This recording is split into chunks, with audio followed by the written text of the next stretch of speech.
Allu Arjun సొంతూరులో Sankranti PR team చేస్తున్న హడావిడితో promotion సంగతేమో కానీ కాస్త నెగిటివిటీ కూడా వస్తోంది. కొద్ది రోజుల క్రితం పడిపడి లేచే మనసు ప్రీ రిలీజ్ ఈవెంట్ లో హీరో శర్వానంద్ని గారు అని సంబోధించడమే కాకుండా ఫిలిం స్టార్లను పొలిటీషియన్లను గారు అని గౌరవంతో సంబోధించాలని క్లాస్ పీకడం చాలా మందికి నచ్చలేదు.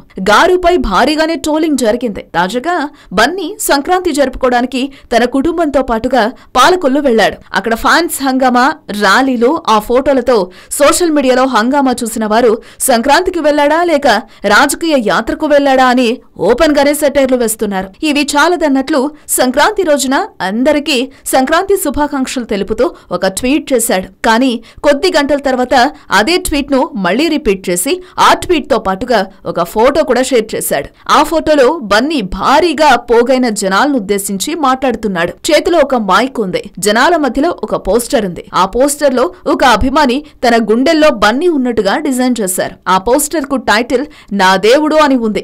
ఇంకేముంది, నెటిజన్లు బన్నీని ట్రోలింగ్ చేయడం స్టార్ట్ చేశారు. బన్నీ కావాలనే రెండోసారి ఫోటో షేర్ చేశాడని, తనపై జనాల్లో ఎంత అభిమానం ఉందో చూపించుకునేందుకు ఇదంతా చేస్తున్నాడని విరుచుకుపడ్డంతో ఘోర అవమానంగా భావించి ఆ ఫోటోని సోషల్ మీడియా నుండి డిలీట్ చేయడం జరిగింది.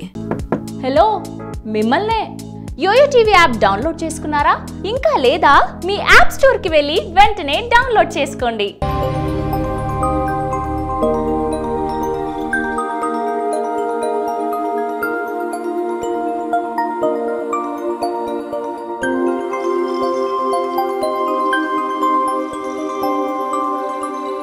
ఈ వీడియో గనుక మీకు నచ్చినట్లయితే లైక్ చేయండి, షేర్ చేయండి అండ్ సబ్స్క్రైబ్ చేయండి.